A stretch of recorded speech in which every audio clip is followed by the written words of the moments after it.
Hai watu wangu, karibuni katika video siku ya leo. Kama kawaida, kwa majina naitwa Safeguarding Officer Jeff. Thank you guys for tuning in. Na siku ya leo tuko na mgeni wetu tena. Nitamuomba aweze kusema jina lake so that we can continue. So karibu. Asante Jeff kwa kunialika tena. Naitwa Judy.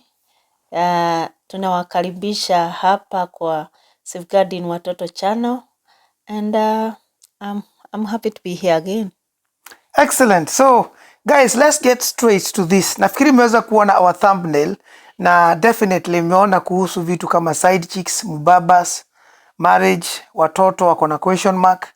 Na our thumbnail inaonyeshana 3 particular families ambaye saizi wamekuwa kitrend deadly sana in the nation of Kenya and around Africa. Of course kumekuwa na issue ya Director J ambazo amekuwa akiweza kudeal na family issues. Director J, well done, umekuwa ukifanya kazi mzuri sana. Pia tuko na another very influential lady anaitwa Wanjikuwainaina, a lady that is also doing a fantastic work. Leo we are featuring 3 families tuweze kudeal na hizo issues. But kuna swali tu mimi moja nauliza, what is wrong with families nowadays? I mean, why all these issues? Why are we not thinking about children? Why are we not thinking about the vows that we said? Why are we not thinking about each other? Why are we choosing to purposely hurt each other? Anyway, so Judy, karibu sana. Thank you for coming today. Asante. Na tungependa tu kuongea, kwani ni nini issue na familia nowadays? Marriages, kwani what is wrong with marriages nowadays? I think mimi naona ni kama it's a kind of a season. What season? When I say season, I'm talking about the century that we are in. Like now, tuko kwa 21st century. There was 10 years back, 15 years back, 20 years back, 30 years back. And this season again, it's like there are different seasons. Na hizo enzi za zamani. Yeah. So okay, so we know tukiongea kuhusu 20 years ago, we are looking at 2000. We are looking at 70s. the 20th century, around the 20th. So yes, tunaongea kuhusu wakina mama zetu ambao tulikuwa tunajua walikuwa wanaheshimu ndoa. Those back 20 years, 30 years, ndoa ilikuwa inaheshimika. Watu walikuwa kusikia hata divorce ilikuwa ni sio rahisi. People respected each other. Husbands knew their positions. Wives knew their positions. Watoto walikuwa wanaheshimu familia zao. Watoto walikuwa mpaka wanaheshimu. I remember wakati tulikuwa watoto wadogo. I was really ikuwa tu ni mbuyu ama masa. True. Ilikuwa hata neighbor nikimuona hata tukitoka shuleni yeye akitoka barabarani, I have to pave way. Tulikuwa tunaondoka kwa gari, mtu mzee akikuja kukuliko unaamka anaketi chini. We have kunasalimia. Mimi nimelelewa Masai Land. Tukifika huko kukutana na mzee Masai, you have to bow your head. Alafu yeye anakuwekelea mkono na kusalimia, unaambia soba. Unasema ever. So anyway, so nakubaliana na wewe ukisema hivyo kwamba hii era ambayo tuko tunaweza kuita digital. Of course ile ambayo ilikuwa ni analog. Yeah, I think it has a lot of awareness. That's why you are calling it digital. Well, awareness gani wewe hiyo ya kuharibu marriage? Yes, a lot of awareness. People know more things. Wacha tuseme back in the day 15-20 years ago hakukuwa na mambo ya computer. True. Hakukuwa na mambo ya internet media. Hakukuwa na social media. Watu walikuwa wanaandikiana mabarua. Hey, true. You guys ambaye mko katika age yangu, mnakumbuka tukiandika mabarua? You write a letter to somebody, unaandikia hata kama ni girlfriend boy, mtu umependa, hata kama ni wazazi, you used to write a letter, unaenda kwa posta. That is of course history right now. Kuna watu wakisikia hivyo wanaweza kushangaa, what are you talking about? So of course hiyo ilikuwa ni era ingine, but nowadays we have these 3 families. Na leo tungeweza tu kuangalilia kuongea side chicks, my goodness, side chicks, mubabas, come on. Lakini so wacha tuangelelee kuhusu, let me mention these 3 ladies. Director J akona 2 families ambayo imesumbuliwa na 2 girls. Moja anaitwa Kamacha na mwingine anaitwa Daniella. Wanjikuwainaina akona msichana anaitwa Stella. Hawa wote 3 they are side chicks.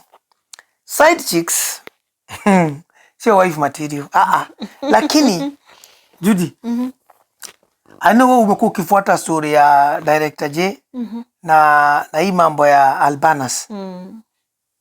What is happening with Albanus marriage? I think Albanus marriage, where it is, what I can say is that the marriage is not doing well. It's kind of ni kama ime break. Hawajakuja to conclusion. Okay, ni nani ame break marriage?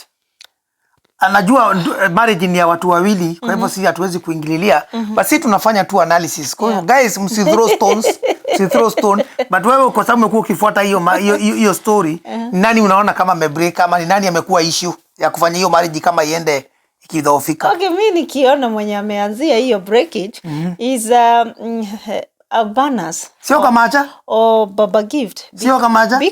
Because already Baba Gift. Ai, wewe unaongelelea Kamacha wewe. Watu wangu, hebu semeni hapo chini. No. Hebu wekeni your comment hapo. Listen, because already Baba Gift alikuwa established na wife.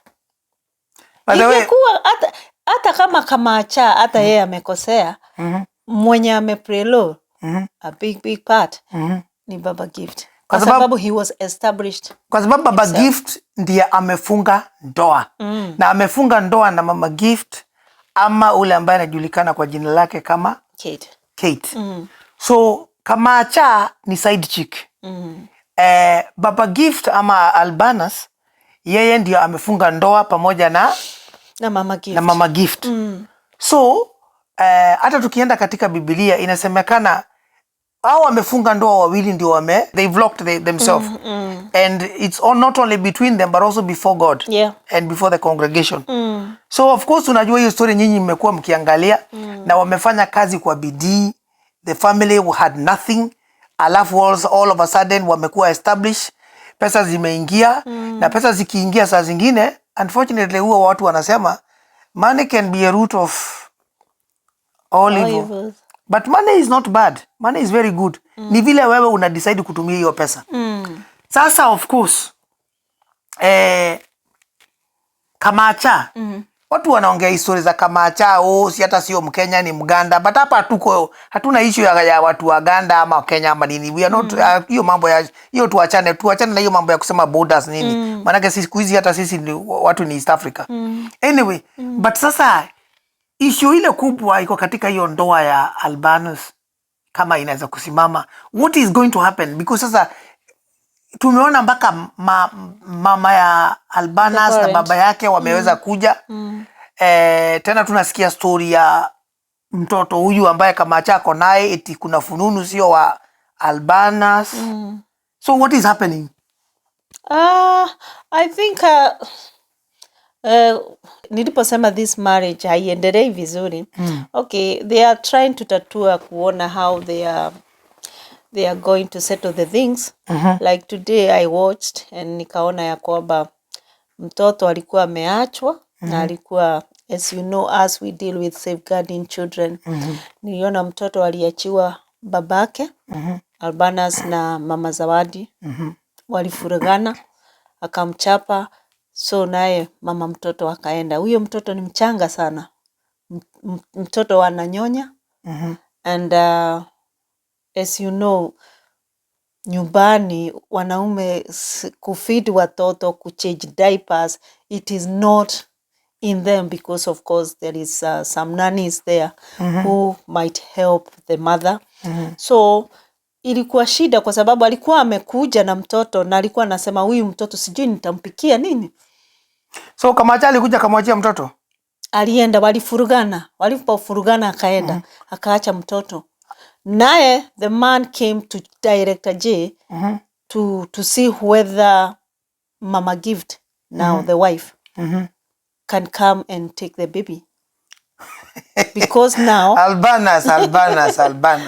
Wewe unaletea kwa sababu mama gift mtoto wa Kamacha. Kwani vile kwa sababu hey, come on now. No, kwa sababu yeye aliona my wife knows how to feed the children. Hata alisema mimi huyu mtoto hata naona atakoda kwa sababu sijui ni chakula gani anapikiwa. I think that was his thinking was thinking about the child welfare. I think that's what he was thinking. Mtoto atakoda, hajui kubadilisha nini. So that was, I think his purpose ni huyo mtoto anaona. Lakini so let's watch, tuangalie hii kitu. Already kuna fununu ya kwamba huyu mtoto sio Albanus, ya kwamba Kamacha alikuwa anamchezea game. Kamacha ni side chick.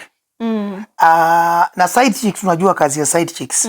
Lakini hebu wachuane na hii familia. Hebu turuke hiyo nyingine ya Director J pia. By the way, Director J, you are doing a very good job. Keep up the good work. I hope it's your script ambayo unaandika. Watu wanafanya acting. By the way, it's also a good lesson for people to see how but either way, this can help marriages. Hata kama ni acting, this can help. Najua kuna watu wengine nasema hii ni acting na nini, but either way it's a good thing, because watu wanaangalia movie na movie inakuanga acting. Watu wanaangalia drama na watu inakuanga, but kuna reality kama hiyo ambayo ina happen in life. So let it be a, even if it is just not truth, wacha ikuwe life lessons kwa watu ambao wanaweza pitia mambo kama haya. So tuachane na hiyo, twende nyingine ya Director J. Pastor Ezekiel. Pastor, come on. Pastor Ezekiel na bibi yake ni Rose. Yes, na bibi yake ni Rose. Yeah. Na wako na watoto. Yes, they have children. Tunajua hiyo story vile ilianzia, hatutaenda huko na hatutaoneshana clip. But ukiangalia tena side chick amekuja na amelete issues katika hii familia ambaye ni established. Director J alikutana na hawa watu wakitoka kukanzo a family that ilikuwa ina shida. Wanatoka kukanzo a family. Ndio Director J akakutana na wao, akaanza hii sanitizing, na wao wakaanza kujipata katika hiyo mtandao. So watu wanaenda kucancel watu wengine na wao wenyewe wana need counseling. So I don't know where we are heading. But anyway, Daniella. How is Daniella? Na amekuwa vipi? Hiyo ya nani? Hiyo ya Pastor Ezekiel. Ni nani naona kama ndio kona shida? I'm thinking again Pastor Ezekiel, because again he was established. Right. Kwa hivyo hapa inaonekana according to Jude watu wangu. Na Daniella, even if Daniella is having, hata yeye ako na shida. But shida ni Ezekiel. Yeah, that's the thing. Kind of. I definitely I'm in agreement with this. Because wala watu wako katika ndoa, nyinyi ndio mmesema vows. Sio side chick. Yeah. Kazi ya side chick tutaiongea very shortly. So Daniella alikuja akaletwa on the scene na Ezekiel, Pastor Ezekiel. Alafu of course aka ruin your relationship. Again your relationship iko na watoto. Sasa ukiangalia wale watu wanaumia sio hawa wazazi. Hawa wazazi kama ni wanaweza kuwa na watu wengine. Rose anaweza kuwa na bwana mwingine, anaweza kuwa na I don't know kama side opposite ya side kinaitagwa nini? Mimi sijui. Anaweza kuwa pata another man out there. Ezekiel of course akona either Daniella ama anaweza pata another side chick anywhere said. Lakini watoto they are missing mommy and daddy's love. Because a side chick came into the relationship. Yeah. And somebody let them in. And that was Ezekiel. Come on. Na wewe ni mtumishi wa Mungu Ezekiel. Sasa again tunaona Daniella amekuja katika scene na ameharibu. So hiyo relationship pia they are trying to work on it, isn't it? Yeah, they are trying to work on it. So Director J anafanya kazi mzuri. He's working on different people and different issues. And I think nimeona ni kama ameanza kupata watu wa kumsaidia counseling na nini na vitu kama hizo. So I think that is very important, Director J. Well done you. Kama you are sourcing out people who can help counsel families and all that and support marriages, because people like those definitely need to go through what we call therapy.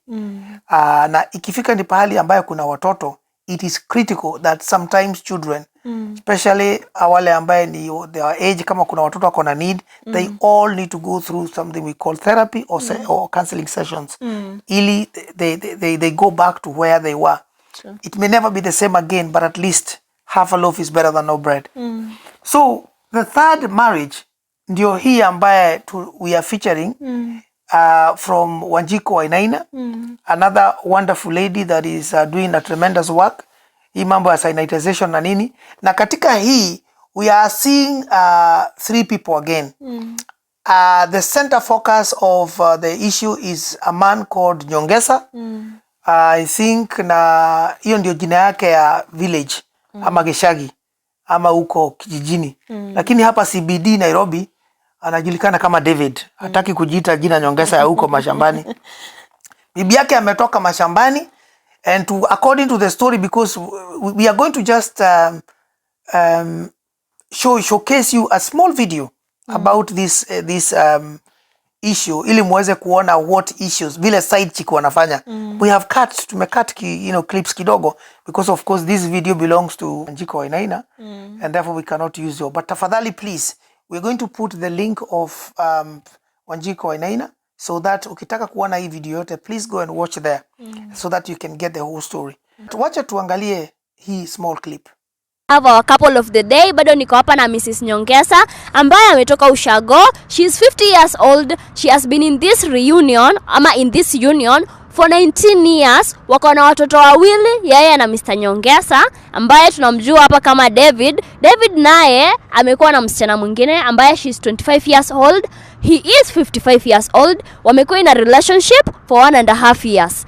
Officially dating and living together. But ulikuwa umesema prior to that date for 6 months ndo akakuingiza box ukamove in na yeye.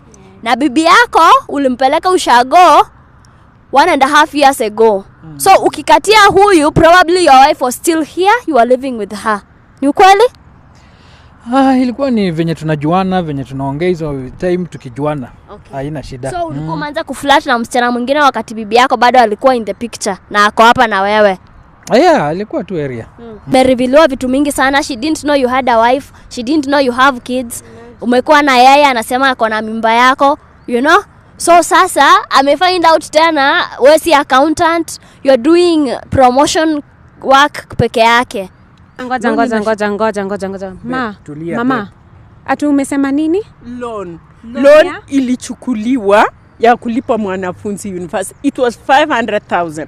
Mwanafunzi alilipiwa only 200,000. I think mimi nikapewa 50,000 nikaenda kusettle reserve. The rest sijui ilishia wapi. Wacha mambo ya the rest.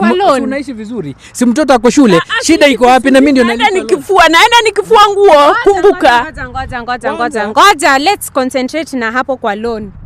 Ulichukua loan, uko na deni? Mimi sina deni. Uko na deni ya bank? Nilichukua nikalipa kila kitu nikamaliza. 500k. Yes, I cleared. Is it an issue with you? Karatasi ziko wapi? Nataka kuona proof. Sasa proof tena. Na wewe mwaona hata mtu wa bank wakiniitisha. Nataka kuona bank statements. Mimi siwezi endelea kukaa na wewe hivi. Hapana, wewe tulia. Wewe ni vitu ngapi unanificha? Nini tumetulia tunakaa vizuri. Sasa tena uko na bank loan. Okay? Let's now come to your relationship with her because clearly this woman is suffering. This woman has not been provided for. Hata ukimwangalia tunaweza tukaona difference ya venye umemweka na venye umeweka mwenzake, si ndio? So sasa tukuje hapa. What is the problem in this relationship kati yako wewe na bibi yako? Shida ilikuwa ni nini haswa? Kwa nini hata ukampeleka ushago in the first place? Shida si kubwa. Shida tu ni mawasiliano na tunaendelea tu vizuri. Sasa yeye mwenyewe tu ndio kuleta issues. You know, for all these 19 years, naturally, you know, mwanaume anasema ukweli. Na saa zingine mtu huamua kusema ukweli. Saa zingine unajua kama mwanaume unataka kufurahishwa hivi, kufanywa hivi, you know, doing everything ikuwe sawa, lakini mwanamke hako tu amejiachilia tu, you know, ajitake care of she doesn't take care of herself. Mkiingia maneno mengi, I'm only 55 and I'm growing young every day, but she's 50 and look at her, she's getting old and old mpaka mimi hiyo hamu ya kukaa na yeye na nini, na mimi bado nina hiyo nguvu inanisumbua. So your intimate relationship has had an issue? Intimate relationship has not even an issue, a serious issue. Mimi niko na swali kwa huyu mama. Madam, kama anakuput through hizo vitu zote unasema anakuput through, mbona bado unamngangania basi? Sababu ya watoto, my dear. Hakuna kitu kama hiyo. This is the new century. Welcome to 2022 whereby mwanamke anaweza jihasolia na si lazima akae na mtu kwa sababu mtu anamtesa na mtu ha take care of her. No. Kwa sababu ya watoto. Nataka watoto wasome. Mimi sina haja na anything. Nataka watoto wangu walipiwe school fees. Sawa basi acha akudivorce, ata take care of watoto. No, aesi ni divorce. Aesi, this is my husband. Kwa mmepanga mtoto ama hamkuwa mmepanga? Tulikuwa tumepanga family. Tukue na family. So mtoto si makosa. It's not a mistake. It's not a mistake. It was something that you guys planned. Tumepanga hata penye ataenda kuzaliwa, hiyo yote tumepanga, kila kitu iko sawa. Mimi sioni kwa nini ananikashirikia. Bado tunafaa kwanza trust fund ya mtoto, lakini ndio hiyo nasema lazima uniambie mambo ya bank loan kwa sababu beka uko na bank loan, mimi hapo sasa siko. Hapana. Loan na hizo zinanisumbua. Mimi ninajali huyu mtoto sasa ataenda wapi? Kama unaanza kunisimamia Kimbo hivyo. Sasa saa yetu uniangalia, tumesikia bank loan. Si wako. Guy. Jesus. Sikia sasa. Sikia sasa. Na wewe kufuata wasichana wadogo ndio hiyo sasa Hebu kidogo tuongee hapa Stella. Ati umesema mtoto si wake? Si wako. No. Kwa nini? What do you mean mtoto si wake? Sisi tuko tunaishi vizuri na tuambie mtoto ni wangu. Sasa umesikia Bangalore ndi mtoto anakuwa sio wangu, si ndio? Wako. Mimi uko pregnant first of all? Uko pregnant na 3 months, lakini mtoto si wake. Mtoto si wake. Si wake. Ni wa nani? Acha sasa nikuambie pia mimi juu pia mimi niko na siri zangu. Na siri tena? Kwani mimi nimekuanga na siri? Hujakuwa ukinisatisfy. Oh no. Very good. Hivyo sasa. Mimi nataka mwanaume mwenye cash ina flow na si mwenye ananidanganya na koko na deni mimi pia hapo ujue siko. So there you go. I think mmeweza kuona hiyo clip. So hapa tunaangalia, tunaona huyu jamaa anaitwa Nyongesa. Ama hapa Nairobi anajiita David. Akona shida, bibi yake ametoka Ushago. Amekuja kwa sababu she is not being supported. Ana shida nyumbani, anavulia watu manguo. Na huyu jamaa anajiita ni accountant huko Nairobi. Of course story imekuja ikajulikana, hii imekuwa ni uongo. Alafu kuna mtu watatu hapa ambaye ni Stella. Stella ndio side chick. Stella ni side chick. Wanaishi pamoja for almost a year and a half. Na Stella ako pregnant for 3 months. Of course huyu jamaa anafikiria ball ni yake na anaongea kuhusu hata vile mtoto atalelewa. Again. Sasa side chick hapa tumeona amemwacha kwa mataa. Side chick amesema hata huyu mtoto sio wako. Kama uko na maloni, uko na mashida, wewe enda kwa bibi yako, I don't want. Hii story ndio nimepatia hiyo link hapo ili muweze kuona. If you continue there, utakuja kuona ambaye huyu side chick alimwambia hata amekuwa akificha story mingi, hata hamwezi kumtosheleza kwa kitanda, all these sort of things. That is issue ya side chick. Again katika hii boma, vile hiyo story inaishia mkiangalia kwa hiyo video ya Wanjiku mtaona, inaonekana kama at the end of the video, Bwana Nyongesa anakubali ya kwamba atarudi kwa village na bibi yake. So at least looks like there's going to be a good ending here. Na bibi yake ako tayari kumpokea na arudi naye nyumbani. There's a lot of issues. There's a lot of family counseling that needs to go there because huyu jamaa analalamika bibi yake afanyangi mambo vizuri, hajiangalii, bibi yake anasema hampatii pesa ya kutengeneza nywele, kununua nguo. There's a lot of, lakini hii issue zote again zimekuja kwa sababu ya side chick. True. So side chicks shida yao ni nini? I think mimi naona because when we were very young girls, tulikuwa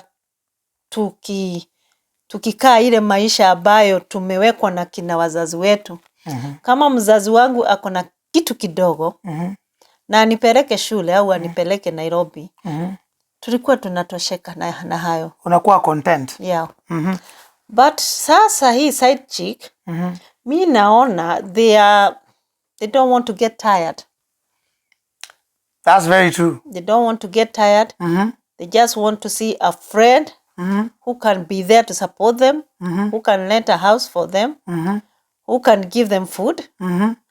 And haijarishi hata kama anasoma yeye, hajarishi maisha yake venye itakuwa au maisha ya yule familia ataenda kuharibu.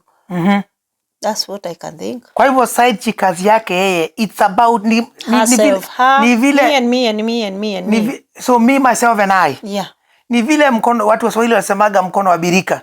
From me to me. Yeah. So side chick, watu wangu, let me just talk about side chick. Watu wangu, please allow me to say this.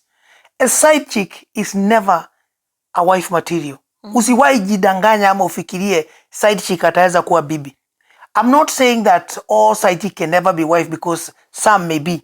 But almost 95% of side chick hawawezi kuwa bibi. They are not wife material. That is why they are side chicks. Na ukijaribu kumuelevate kuwa wife material, akishaingia katika, akiona anaingia katika hiyo zone ya wife material, anajua then she has to drop the side chick akuwe wife. But a side chick will never accept to be a wife because she has to drop that. Na side chick amezoea raha. Side chick amezoea high life.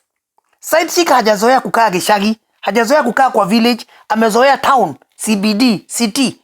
Ni mtu anataka kupata mtu ambaye atampeleka Mombasa, Zanzibar, Nanyuki, create, low, high places.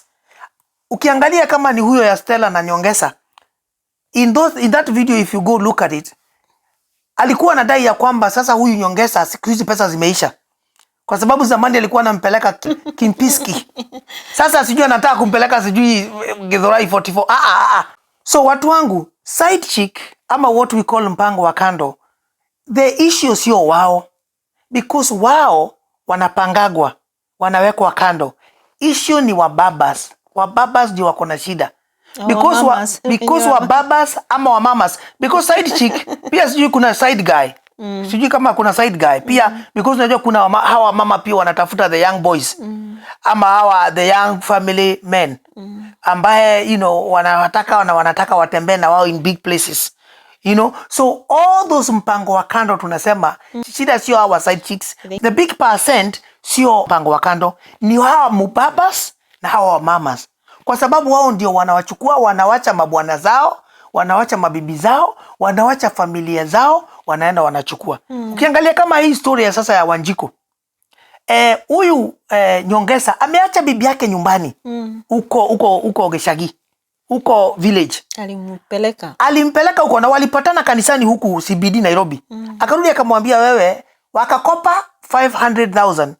Wakapeleka mtoto university. I think according to them. Na 200. Akapatiwa bibi ya Nyongesa akapatiwa 50,000. Hizo zingine bibi ya Nyongesa hajui zilienda wapi. Guess zilienda wapi?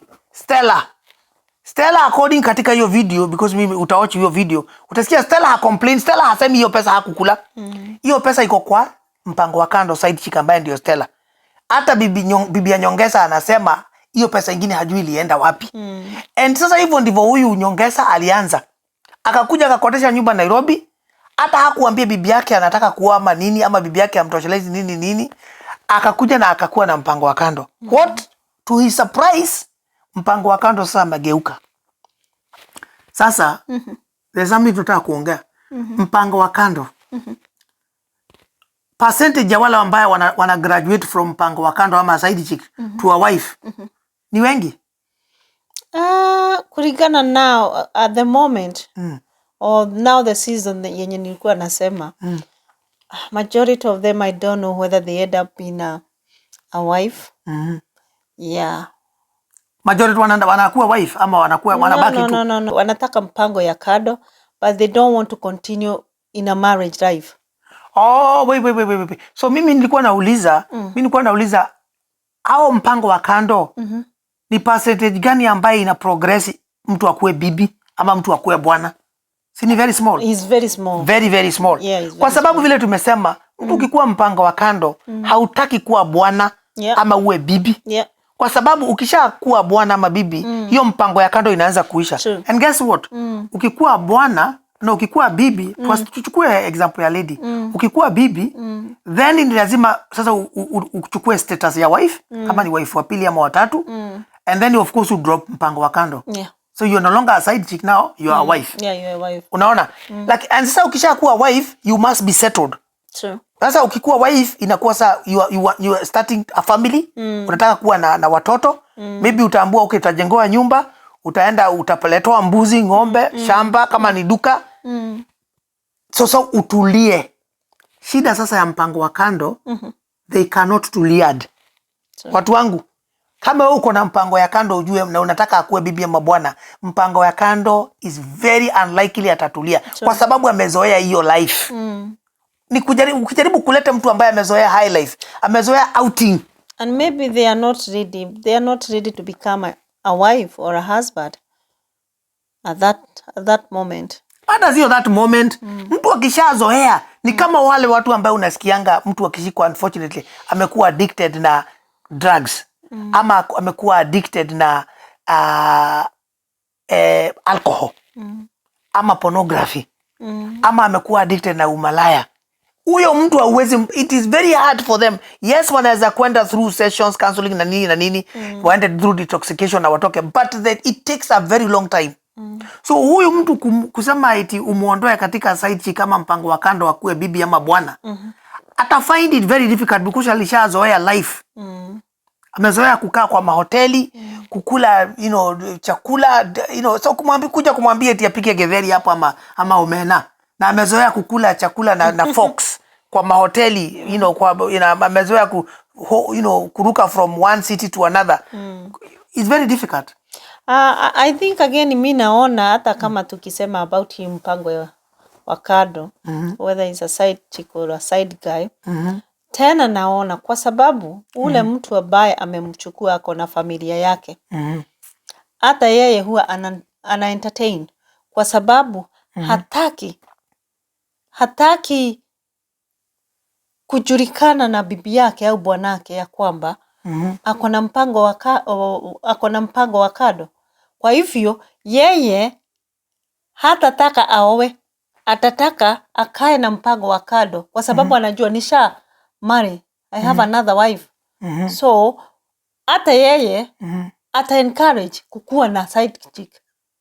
So shida sio, to be honest, shida sio side chicks. So kulingana vile Judy unasema, hizi issues za mipango ya kando ama side chick, side guys, shida zinatokea ni kwa sababu mtu ashaolewa na mtu ashaoa.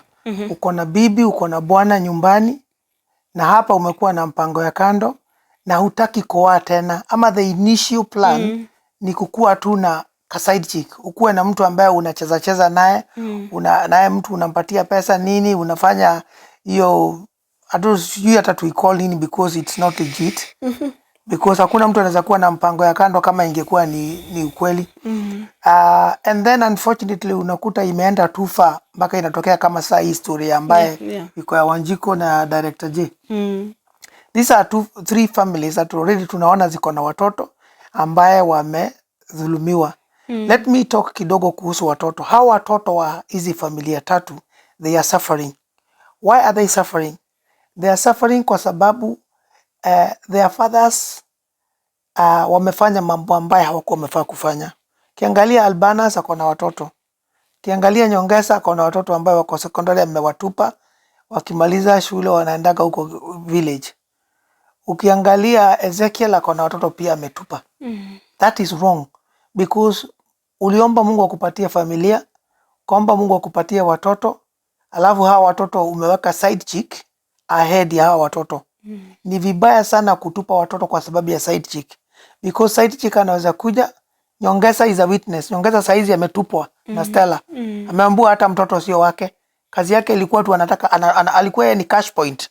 Ameambiwa mpaka mchezo yake, game yake ni mbaya. Hawezi kusatisfy huyu Stella. That is what so far Nyongesa ameambiwa. So yeye Nyongesa kwa Stella alikuwa cash point. Na wakati amejua kuna madeni anaweza kuwa na deni kwa bank, Stella amemdrop kama hot cake. Again tunaona the same issue wakati familia iliingililia na mambo ikawa imekuwa ngumu ya Pastor Ezekiel. Rosa alienda kwao nyumbani, naye Daniella mambo ikakuwa moto. Daniella akakimbia akamwambia Ezekiel hamtaki.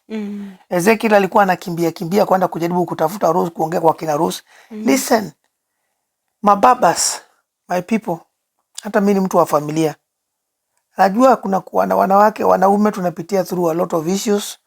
Kuna kuwa na mambo, familia sio rahisi. They are very difficult. Saa zingine tunashindwa kuelewana na hawa wake zetu, the mother of our children. But whatever the case, we must make sure that hata kama imekuwa ni namna gani, we must remember to put children first. Usiweke mpango ya kando mbele ya watoto wako. At least kuna issues ambazo tunajua. Mababa zetu na kina guka, kina mababu walikuwa ni polygamous. Most of them were polygamous. Naongea kuhusu people in, you know, wale watu ambaye saizi you are in your 40s. Your grandfathers and your fathers 40s and above. Wengi walikuwa ni polygamous. You know?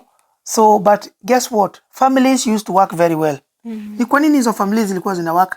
Na saa hizi tunajua katiba ya Kenya inaruhusu mtu kuoa wanawake wawili. Ni kwa nini sasa watu wanakuwa na mpango ya kando kama katiba inakuruhusu kuoa? Although this is not for Christians. Christian, we know we follow the Bible and it is one man, one wife. But Kenya, katiba ya Kenya, Kenyan constitution, inaruhusu any man to marry 2 wives. So, kama if that is the case, hizi mipango za kando zinatokea wapi tukiongea kuhusu side chicks? Tuachane na side guys. So, hii mambo ya side chicks inatokea wapi? Why doesn't a man then find it necessary aoe? Because tukilinganisha na hawa kina grandfather zetu, ulikuwa unakuta mtu ako na 2 wives ama 3 wives. 3 wives, yeah. Why did those marriages used to work na hizi za siku hizi hazifanyi? I think mimi naona even hata kama tunasema tuko 21st century, their marriage was working because first of all, kama msee agesikia hata tosheka na bibi mmoja, alikuwa anaenda ana make aware, ana make aware to the wife. Anamwambia labda nataka kuleta mtu. And na akidecide amedecide. Na sisemi kwa sababu hawakuwa na pesa kama saa hivi. Tunaona Ezekiel alikuwa na pesa mzuri. Albanus ako na pesa mingi. Huyu mwingine Nyongesa ako na pesa. Nyongesa ni ya kukopa. Nyongesa alikopa kwa bank ya 5,500. Hakuna shida, lakini although anasema yeye ni accountant. Ni pesa kwa sababu ni yake. Ni kwa yake. Wetu wazazi wa kale hawakuwa na hiyo pesa mingi. Walikuwa labda na shamba kubwa ambayo walikuwa wako na kahawa, wako na tu plot kidogo hivi, lakini wako na mbuzi na ng'ombe. Na wako na mbuzi na ng'ombe. Lakini walikuwa wanaseto na the wife wenye anaoa. Wacha mimi niongea kidogo kuhusu hao. Why those marriages used to work za kina grandfather zetu na mababa zetu? Ni kwa sababu first and foremost kulikuwa na directives. Mtu kama alikuwa anataka kuoa another wife, kulikuwa the first protocol ilikuwa lazima unajulisha huyu bibi ya kwanza. Utafanya. There was reasons. Kwa nini unataka kuoa bibi mwingine? Kwa sababu mali yangu imekuwa kubwa, my homestead imekuwa kubwa. I need you to be helped. Of course, when those men used to decide, they used to decide. But hiyo pia sio kitu ilikuwa tu ni kitu ya mpango ya kando. Ilikuwa ni kitu ambaye anaita familia, anaita clan, anaita mpaka ma neighbors, wazee wa kijiji. Wanakaa, wanasema, hey, tunataka kumchumbia. Tutaenda kufanya second wife ama third wife. And those things then, those men used to make sure, hawezi kuwa bibi wa pili kama bibi wa kwanza haujaweza kumvalisha. That again would not be the right thing. Na hao wazazi walikuwa wanajua yeye ako na shamba, ameoa bibi wa kwanza ako na shamba, bibi wa pili anajua shamba anajengewa hapa, nyumba ako hapa, kila mtu ako na kwake, hakuna fujo. And then they used to take control. Isa hiyo issue ya side chick kukua. And that is why those marriages used to work. Wazee wa siku hizo walikuwa wako na respect. Na respect ilikuwa inakuja kwa sababu already take care of the first wife, na watoto wake wanasomeshwa, wanafanya kile kama hivyo. Umesikia Judy akisema kuna kahawa, kuna majani chai, kuna maembe, kuna viazi, kama kuna carrot, kama anafanya maize plantation. Pesa iko ya kupeleka watoto shule, ya kuangalia kama ni matibabu, nguo, malezi, kila kitu iko. Bibi wa kwanza anagawiwa hii, bibi ya pili anagawiwa hii, bibi ya tatu. Kuna watu ambao walikuwa mpaka na bibi wa 4. Lakini kwa nini hawataki? Kwa sababu hawa unfortunately, ukiangalia hii story ya Albanus na uangalie Ezekiel na uangalie Nyongesa, none of them want to be responsible. And I'm a man like you guys, and allow me to just unfortunately tell you off here. None of you want to be responsible. Because kama kweli mnataka kuwa na a second wife, ile ambaye mnajua most of you guys are Christian, so you are not even allowed. But hata tuseme umetoka ndani ya Ukristo, umesema kwa sababu katiba inakuruhusu, unataka kukua. Why are you not then deciding to make it official? Yeah. Ongea na bibi yako, ongea na watoto kama wale ambao kuna watoto wakubwa, ongea na your brothers, whatever it is, wale watu unafaa kuongea nao, make it official. Hii issue ya side chick ndio inakuja kuleta vita, inakuja kuleta mfurugano, inakuja ku break marriages. Lakini ukiambia mtu straight away from the word go, kuna wengine wanakuja naanza kumon. Kama Nyongesa ameanza kumon, oh you don't sexually, wewe sio mzuri, ukai vizuri, unakaa vibaya, uvai vizuri, na yeye mwenyewe ndio mwanaume anavaa kuvalisha. Nyongesa, by the way, unafaa kwenda ununulie bibi yako good panties, kama unaona panties nzuri kwa Stella. Kwenda ununulie nice panties, nice bras, mtengeneze nywele, mnunulie makeup, mtengeneze kucha. Sio ukuje uanze kusema unamletea 200 hapo alafu unataka 200 agawe eti afanye nini? Hata alikuuliza a very good question. Atanunulia watoto chakula, atasomesha watoto, ama ni nywele ataenda kutengeneza? Think. I think sisi wanaume saa zingine tunajilet down sana. Uko na side chick Nairobi, unampatia kila kitu. Alafu bibi yako anaosha watu nguo mashambani huko kwa village. What is wrong with you? It's very disappointing. I am a man and I'm disappointed. So and then sasa huyo side chick amekutupa, amekuacha, amekwambia mpaka mtoto sio wako, amekwambia mpaka hata sex game yako ni mbaya. Alafu bibi yako bado hako hapo ana stand na wewe, anakuambia tutarudi na wewe mashambani. By the end of that video ya Wainaina ulisema hakuna pahali lingine utaenda, utarudi mashambani na bibi yako. Sasa angalia, side chick amekusaidia na nini? So let's wind this video up. Kuna kitu tungependa kusema. Our prayer is that men are learning. Ya kwamba hawa side chicks unfortunately ni wa a very short time. Na tumeweza tukaongea tukasema side chick most of them ukijaribu convert to wife hawatakubali. Hii mpango wa kando tumeona Stella vile amefanya Nyongesa straight live mbele ya bibi yake. Amemwambia hamtaki, akamwambia kata mtoto sio wake, na hataki hiyo story yake, na akamwambia kuna mtu mwingine ambaye akona pesa na atamwangalia. Stella hata ana wasiwasi katika hiyo video, mkiangalia mtaona. Amesema ukitaka kuja kuchukua vitu twako tumenunua kwa hiyo nyumba, kuja uchukue, mimi niko na jamaa ambaye akona pesa ataniangalia. Ameenda kwa mwingine. Unaona? Na ameenda kwa mwingine. Guess what? Nyongesa, hata ukichukua another side chick, the same thing will befall you. Saizi Albanus anajua. Ezekiel anajua. You know Daniella, Kamacha, Stella, they are not there to stay. Kazi yao ni hizi, wanataka pesa. Kama hamungekuwa na pesa hamungeonana.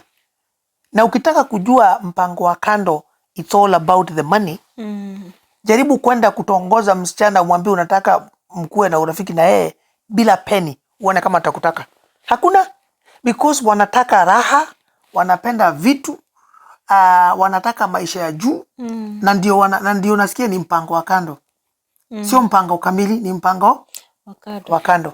So watu wangu, tafadhali wacha. Na wewe ukiwa bwana uitikie mpango wa kando. Tunaitikia mpango wa kando because na wewe kuna issues. Kama saizi na huyu Nyongesa umesikia pia hata yeye complain, which at pia namuelewa. Anasema bibi yake anakaa tu hauli. Anavaa marinda, hakuna wakati anabadilisha. So pia hata kina wives, tafadhali ujua hata ukishazaa, jaribu tu kuhakikisha kwamba umekaa vizuri. Sio lazima utumie 5,000 kununua wig ama kutengeneza nywele ama kufanya makeups. Unaweza tu kununua ile mafuta ambayo uko nayo inaitwa Arimis, ile ambayo tunapenda sana, Arimis ile ya ng'ombe. Just chukua tu hiyo na upake uso na unyoroke na ukae vizuri. Alafu nunua hata kama marashi sio ya pesa mingi. Hata kama ni ya shilingi 200, nunua tu. Wakati bwana anakuja unapaka kidogo. Na ronjali sio lazima ukuwe na mingi. Jipangeze tu kidogo. Usiwe unajiachilia tu kwa sababu kwa mashambani unavaa. Nani alikuwa na complaint wewe unakaa na leso kila siku. Uko na leso. No, jitengeneze kidogo. Hata kama unachoma nywele na ile nini ya zamani. Mimi nakumbuka my sisters wakiwa wadogo nilikuwa tunatengeneza ile nini ya kuchoma, mkebe ya kuchoma unatengeneza, unawachoma na makaa. Na inafanya kazi. So fix yourself. Ili sasa mtu akose excuse. Yeah, I think another thing maybe naona wanaume hawataki kujiengage na to have another wife, vile naona tena maoneleo yangu ni ya kwamba okay, of course sisi zote tumekuwa Wakristiano na tunajua ya kwamba tunataka ni mume moja na mke moja. That is one of the thing ya kuwa mtu amekuwa Mkristo. So inakuwa so difficult hata mzee mwenyewe kuleta mama mwingine kwa sababu yeye amekuwa Mkristo. Lakini sasa ile shida iko Judy, unajaribu because mpango wa kando wewe unajificha bibi yako na unajificha watu, lakini hujifichi shetani na wewe mwenyewe hujifichi na hufichi Mungu. Those are three people where you cannot lie. Yourself, the devil and God. Na eventually chochote ambacho huwa kinafanyika kwa giza kitatokea ndani ya light. And that's what has happened to Albanus, Nyongesa and Ezekiel, courtesy of Director J and Wanjiku na wengine ambaye wako kwa mtandao. So another thing maybe naona mwanamke sasa yeye anasema ya kwamba mimi siwezi kubali mke mweza ingie katika ndoa yangu, familia katika ndoa yangu. Sasa so kuna hao wanawake wamesimama hivyo na wanasema ya kwamba mimi bwanangu siwezi kaa na bwanangu kama ataleta another wife to the house. So mimi sitaitikia. So mzee anaona hapana, kwa sababu hapa bibi yangu ameniambia hakuna siku ataitikia another wife. So nitakuwa na mpango wa kando. Nitafanya mpango ya kando. Lakini wacha nisimame hapa na my sisters. So kama wewe ni Mkristo umeruhusiwa, because Biblia inatuambia ya kwamba mke ni mmoja ambaye anaolewa na bwana mmoja. So hakuna bwana ambaye anafaa kuwa na wanawake wawili ama watatu. Ni one wife and one husband. Kwa hivyo sasa huyu mke ambaye anasema yeye hata kubali akuje aolelewe mtu mwanamke mwingine akuje akuwe bibi namba 2, ako na right ya kudivorce huyu mtu, because umeshaanza usherati. Umekiuka vile Biblia inasema. Lakini kama wewe hauko ndani ya Biblia ama wewe sio Mkristo vile, then unafaa kuunderstand vile Judy anasema. Saa zingine ni afadhali manake hata tukirudi kwa kisheria katika nini ya Kenya inaruhusu, constitution ya Kenya inaruhusu mwanaume kuoa wanawake wawili. So ni afadhali ukubali pia huyu bibi akuja wa pili, ujue at least bwanangu ako na huyu bibi wa pili na mimi, kuliko akuange uko nje na kama side chick ama mpango wa kando. Kwa sababu imagine akikuwa uko nje, the things that are happening out there ndio hivyo umeona Kamacha akifanya. Na ama hivyo umesikia Stella. Tena tumelad, huwa tunalad. We hear even from some counselors wakituambia ya kwamba kuna wamama wengine wanasema okay, wakiona mababa zao wameanza kwenda nje na nje wanawaruhusu, wanawaambia sasa badala ya kwenda nje ulete ugonjwa au nini, enda uchague ule msichana mzuri ambaye unapenda, mmoja wao ambao unaenda na wao, uenda uchague mmoja umulete. Mimi sina ubaya na yeye. That is one of the counselor called Mrs. Kiama. Yeah, Mrs. Kiama is a very good counselor, by the way. Very good counselor. Ukimtaka unaweza kumuona kwa mostly kwa anaitwa Mrs. Kiama, unaweza kumuona kwa Medha ya Kagoni. You can find her from there. She's one of the counselors there in that program. Yeah.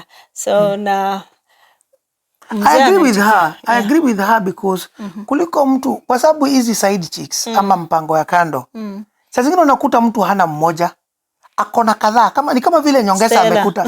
Nyongesa ameambiwa na Stella, wewe alikuwa anafikiria akona bibi na akona mtoto akona miezi 3 kwa tumbo. Ameambiwa hii huyu mtoto sio wako. Kwa hivyo Nyongesa analala na mtu kwa nyumba, asubuhi akienda job, Stella anaenda kwa huyu mama mwingine kufanya mambo mengine. So no. So hiyo mambo ya mpango ya kando sio mzuri. Inaweza kuleta magonjwa na bado watu wanakufa na AIDS na other diseases. So please, I think sometimes it's good to think ahead, ukuwe proactive. Usifikiria wewe umeleta tu kichwa, you can't do that, and then definitely the next time you have a disease that is ama umekufa na stress, umekufa na depression, for what? na uko na watoto uache watoto. So anyway, watu wangu, I don't know Judy kama kuna kitu kingine ungependa kusema, but these 3 families, what have they suffered? Of course, if we can see, of course, wame suffer because their marriage is already breakdown. Yeah, kuna breakdown ya marriages hapo. I don't know whether the trust will come back again in their life. It's very difficult. It's very life. The next thing, the children have suffered. Children have and are continuing to suffer. Yeah, and that's very critical to sisitize. Yeah, and when they continue to suffer, of course, in future, it can bring the psychological trauma. Kabisa. Yeah. And it can also affect their own relationships. Yeah. Watoto ambao wamelelewa katika nyumba kama hizi ziko na issues kama hizi, they themselves can go on and start having issues ndani ya their own relationship. It's not sio lazima ikuwe hivyo, but it might be because of what they've gone through. You know, so and so when I see that, I see if we start having these issues in the community of this mpango ya kado, that's why sometimes in future we might have a generation that we can blame that, oh, our children are like this, the children of this generation are like this, the children, but they are the product of what is happening now. So we cannot mourn to say that our children are like this and are like this, but if we see they have come from a breakage of like kina Albanus, kina Ezekiel, kina Nyongesa, and you expect those children to be different. Hawezi kuotesha, already they are damaged. Hawezi kuotesha mahindi uvune maharagwe. That's the thing. Whatever you sow, you reap. The children are already now damaged psychologically. They have trauma. So don't come to say that why our children of this day are like that. So, but nonetheless, we want to believe God that not every child can completely go wrong, because they will have their own relationships and marriages and all that. But it's a very high issue factor of influence that can cause those things to happen. True. But with therapy and counseling and guidance, they can turn out all right. But definitely a very big number does get affected by that. So I think hii issue tunaona ina affect sana sana watoto, but pia ina affect these adults, whether ni bibi ama ni bwana, ina affect even their future relationship. Tuseme hata hii marriage imeharibika na wame divorce, hii kitu inafanya sasa kama ni mwanamke aogope kuolewa tena, because anasema wanaume they are the same.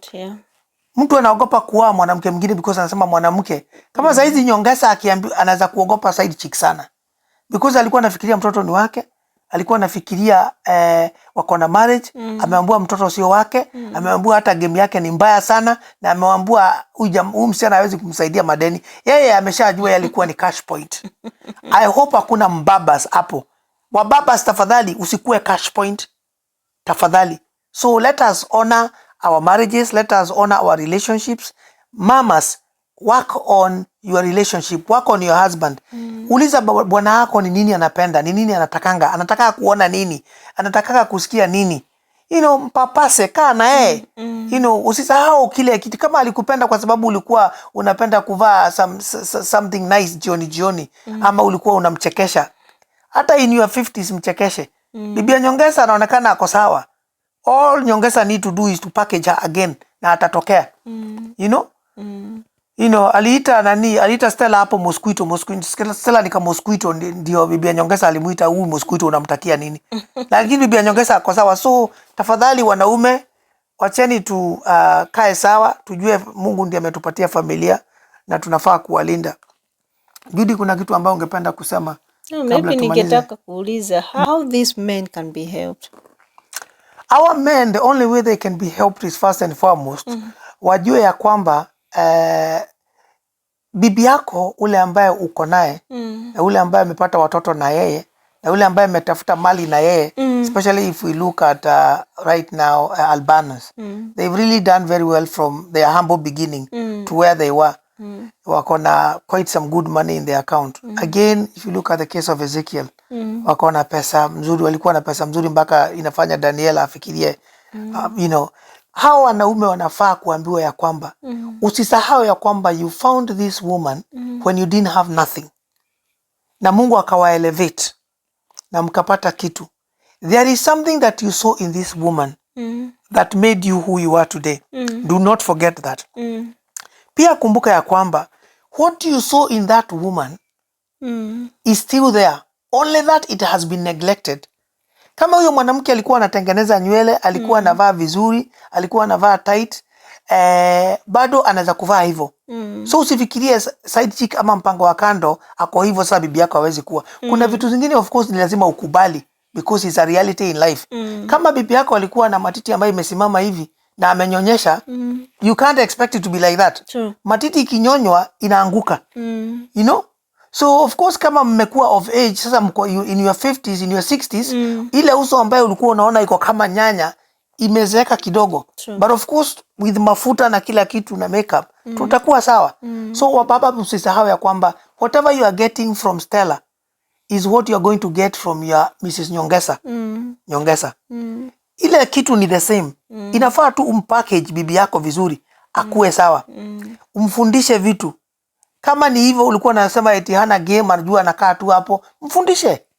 Kwani wewe si hata wewe ni kuona uliona either ulifundishwa na mtu pahali fulani mpango ya kando ama uliona vitu vingine ambao uko unataka kuona, hata wewe hukuzaliwa ukiwa umejua. True. You know, ama ulisoma pahali ama uliona pahali. So hawa mababas, the only thing that tunaweza kusema tufundishwe sisi, tukubali ya kwamba tuko na mabibi zetu na wako sawa na wako vile tuliwaona, ni sisi ndio tumewa neglect, na pia wao wajulishe wa kwamba ni lazima pia waji upkeep. Kwa hivyo hata kama unajua unakaaga tu unavaa t-shirt imeandikwa Kibo. na usiku unavaa kitu ambaye ni ina put mtu off. You know, uko na baika kwa kitanda. Come on now. You know, dress nicely, smell nicely so you can attract your husband. You know, and again, hatutaki kuongea mambo ya love whatever here, but talk to each other. Kumbusha mtu, this is nimezeeka kidogo, so this used to be my point. Ukiniguza hapa ilikuwa inaisha, lakini siku hizi imeshift. Sasa iko kwa shingo. You know, ukiniguza shingo nasikia some goosebumps. So talk to your man, talk to your wife. Muweze kuelewana. Anyway, tutaongea hizi love languages in another video. But I think these three families are really families that, you know, God had blessed. Wamebarikiwa na watoto, wamebarikiwa mpaka na pesa, you know, but nyinyi wenyewe the men are really trying to get the families to go to the wrong side. The ladies, you know, pia mnaweza kusaidia kiasi. Don't be so aggressive on these men when they've gone wrong. Comfort them, love them, bring them back home like what Nyongesa's wife is doing.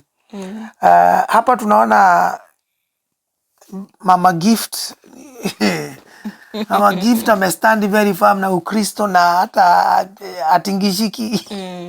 Of course Rose naye pia hataki kusikia mambo ya Ezekiel. You know, akisikia vile Daniella alikuwa na, you know, so but ladies, you side chicks ama mpango wa kando, mouth, watch your mouth. Ni very critical ujue ya kwamba hata kama utaolewa, You are supposed to give the characteristics of mpango wa kando, or side guy or side boy. Hizo tutakuja kusema siku ingine. I think tumeweka hii video for so long. Tutakuja kuongea characteristics za side chick ni gani. From that guys, I think tafadhalini Kenyans or well wishers around the world, please pray for these three families. The Albanus family, pray for their parents, pray for their children zaidi ya yote. Pray for Ezekiel and his family. Pray for Nyongesa ama Bwana David and his family, but also pray for this mpango wa kandos so that kila mtu apate familia yake na kusikue na shida. Tunashukuru sana. Anything you want to say before? Just to tell our viewers, thank you so much for being there to support your children, to support Safeguarding Watoto channel, and we ask you again to subscribe to our channel, just share so that another parent there can be helped. Yeah. We always bring things that support children, and we love praying for children and we love praying for parents. So asanteni sana. Yes, watu wangu, asanteni sana. I hope wewe kama mzazi, whether iwe ni mbaba ama ni mama, hautaanguka katika hiyo shimo ambaye these 3 families wamejikuta. Please take care of yourself, love your family, na ujue ya kwamba kazi ya kulea, kulinda na kutunza watoto ni ya kila mmoja wetu. Until then, God bless you so much. Please do not forget to subscribe. Na tutaonana in another video very soon. Bye bye. Bye bye.